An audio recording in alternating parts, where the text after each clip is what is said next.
So even though it's been about 18 years, which doesn't feel right to me, but it is about 18 years, there's still a part of me that every Christmas Eve, I can't help but stop and think about my friend Tony. I've shared with the congregation here a little bit about Tony in the past. Tony was the boss that I had at the greatest job I ever had outside of ministry, working for Gabe's Pizza in Kokomo, Indiana. My job was literally selling joy. It was fantastic, and I loved it. And Tony was the owner there, and he was the best boss I've ever worked for. But he passed away 18 years ago now, and his funeral was actually held on Christmas Eve, which is just the worst day ever to have a funeral, in my opinion. But it's a little hard for me because of that to not think about him every Christmas Eve, even just for a little bit. And really, it was just a few years ago that I was able to kind of put my finger on why I still view Tony as one of the best bosses I ever had. I think we all know what a bad boss looks like. Some of us maybe are working for a bad boss currently. My mother-in-law, who is self-employed, likes to say that she hates her boss. It's always fun. But have you ever really thought about what it is that makes a good boss good?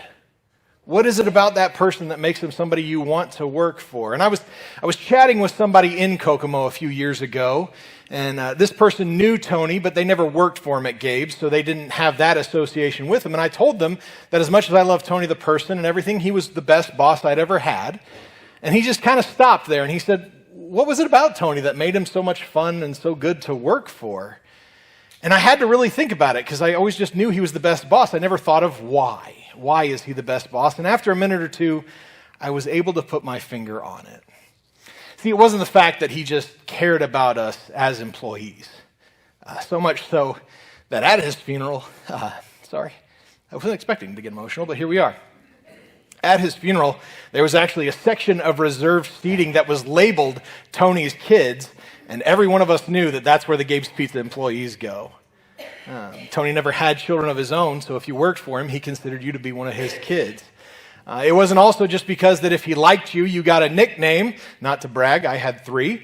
But it was because even though Tony owned the most popular pizza joint in all of Kokomo, which is about the same size as Mansfield, even though every weekend that dude was making money hand over fist, and he never had to work a day in his life, he never needed to be in the store, Tony still led by example. There was never anything that he would ask us to do that we had not seen him do 1,000 times beforehand. If we were behind on our prep work, Tony was right there to get involved and whenever things were slow. If we got busy all of a sudden out of nowhere, Tony was up there making the pizzas. Tony would, on more than one occasion, I saw him dismiss the guys whose job it was to close down the shop for the night and mop up and clean everything. Tony sent them away, and he cleaned the whole thing himself. And on more than one occasion, I found Tony on his hands and knees scrubbing the toilets. He didn't have to do any of that. It wouldn't have been outside of his realm. In fact, it would have been expected had he assigned that job to any one of us. But Tony was glad to do it. He was willing to do those sorts of things. And so you knew that even if somebody in his position, knowing that he does not need to do these things, but he is willing to do them anyway, if he's going to ask you to do it, know that he wouldn't be willing, or he would be willing to do it himself as well.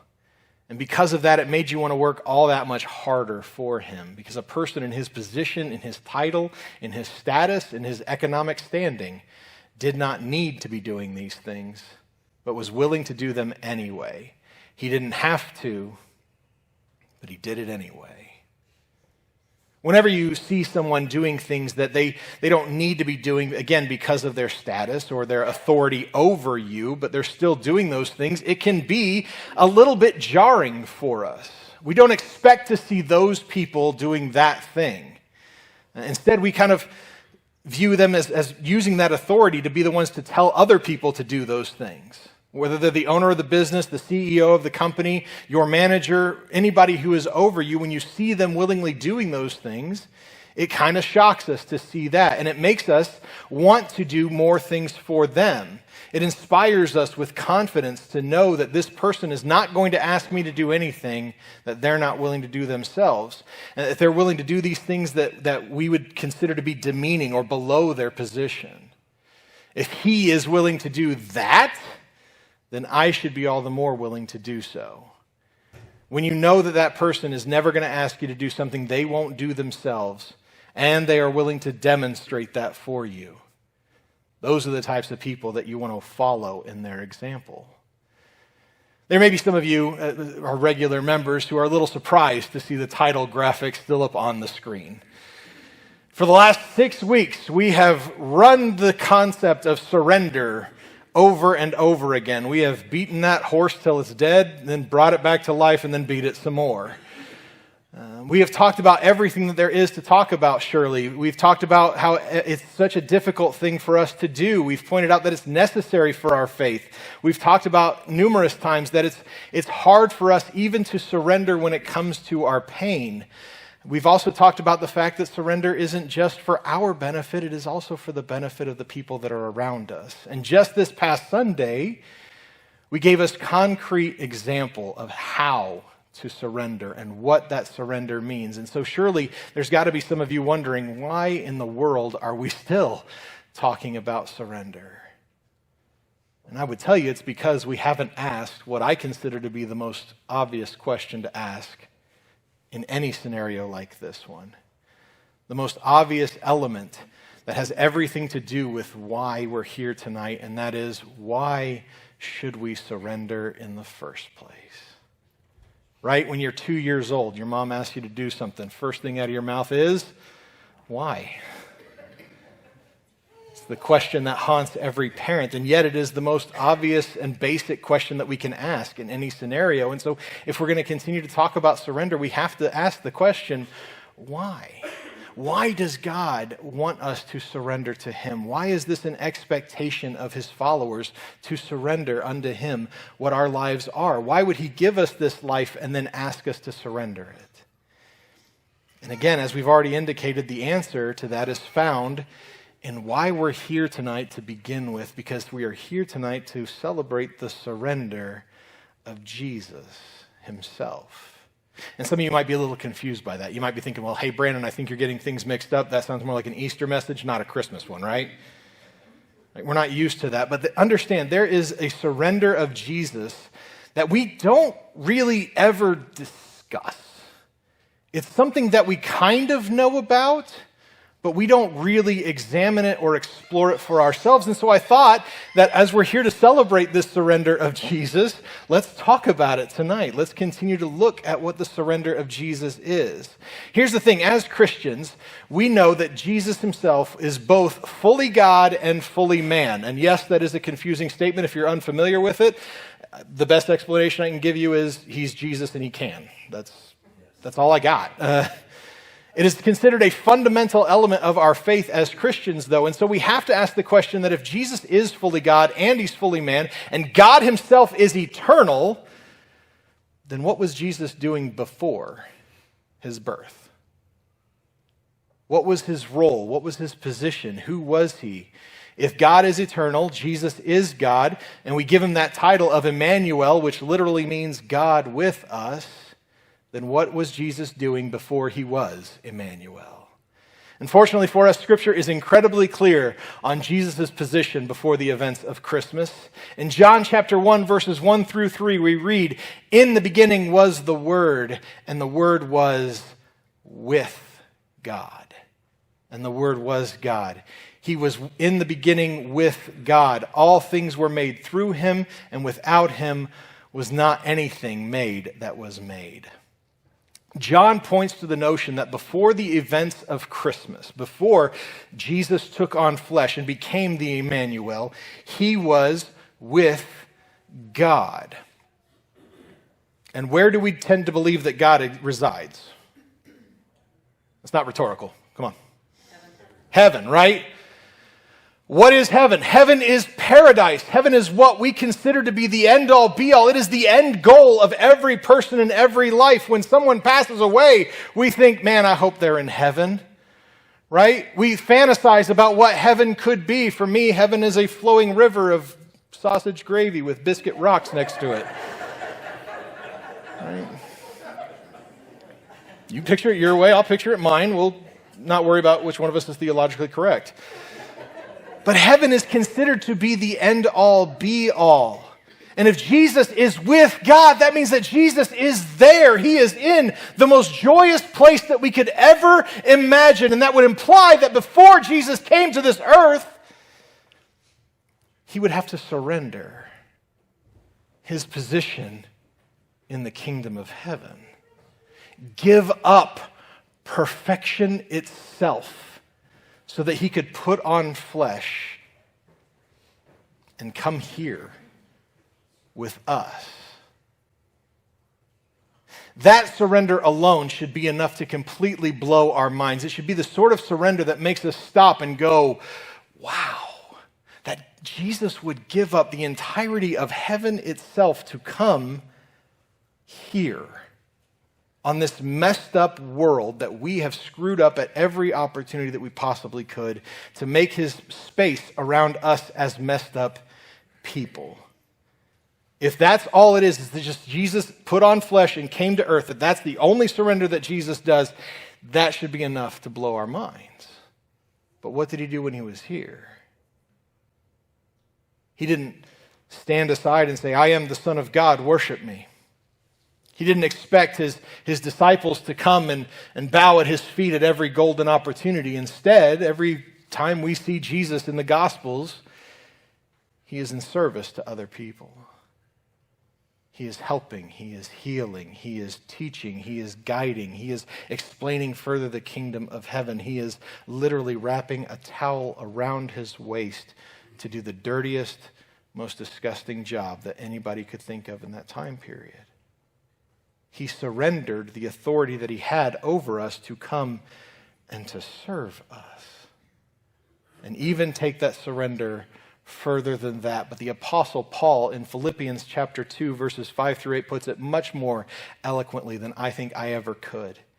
As he writes, have this mind among you, which is yours in Christ Jesus, who though he was in the form of God, did not count equality with God as a thing to be grasped, but emptied himself by taking the form of a servant, being born in the likeness of men, and being found in human form, he humbled himself by becoming obedient to the point of death, even death on the cross.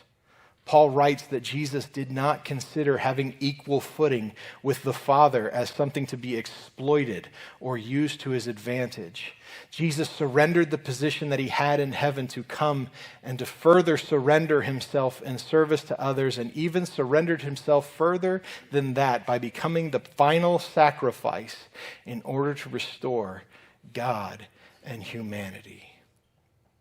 Jesus led by example. At every phase of his life, Jesus demonstrated what true, unabridged surrender looks like, even to the point of his death. There is no measure of surrender that you or I could do that we could ever truthfully consider as being remotely equal to it. Christmas is not just the celebration of the physical birth of Jesus. It is an opportunity for us to marvel at the surrender he made in order to come to us in the first place. Yes, surrender is a necessary element of our faith as we pursue a relationship with Christ. Evangelist Dietrich Bonhoeffer once said that when Christ calls a man, he bids him come and die. Meaning that when we enter into a relationship with Jesus Christ, he asks us to surrender our desires, our hopes, our goals, our dreams, and our ideas of what is going to make us happy in the lives that we have, and instead pursue what he has in store for us. Is that easy? No. By no means. Many of you have heard me say our default factory setting is stuck forever on selfishness. And pursuing what I want, and pursuing what I think is going to be good, and what my goals are, and what's going to make me happy. And Jesus calls us to surrender that in pursuit of what he wants from us. But he doesn't ask us to do anything that he hasn't already done for us. And Christmas stands as the example of just that very thing, as it is the surrender of Christ to come. And as John put it further in verse 14, and the Word became flesh and dwelt among us. Jesus surrendered more than anyone in the whole of history. To leave the joy of heaven itself in order to serve, suffer, and die is more than we could ever ask for. Why do we need to surrender to him and his will in our lives? Because he surrendered first. And he doesn't ask us to do anything he's unwilling to do himself. And here's the thing. This is so difficult, I think, for us to grasp because we don't think that there's any way this could possibly be true. But Jesus himself told us that his plan is better than what we have in store for ourselves. Because he said in John chapter 10, verse 10, I came that they may have life and have it abundantly. The life that we can lead for ourselves that's endless pursuing after stuff that's just going to float and die away. But what Jesus offers us is a life that is actually meaningful, a life that has purpose, a life more abundant. It may be daunting. It may be downright scary for us. It may be difficult for us to surrender control of our lives over to him. But he has proven throughout his word that he is indeed trustworthy. Because he didn't have to surrender his position for our sake, but he did it anyway. Because he says that you are worth it. That is cause for celebrating the physical birth. And it is worthy of our surrender. Then Jesus told his disciples, if anyone would come after me, let him deny himself and take up his cross and follow me. For whoever would save his life will lose it, but whoever loses his life for my sake will find it.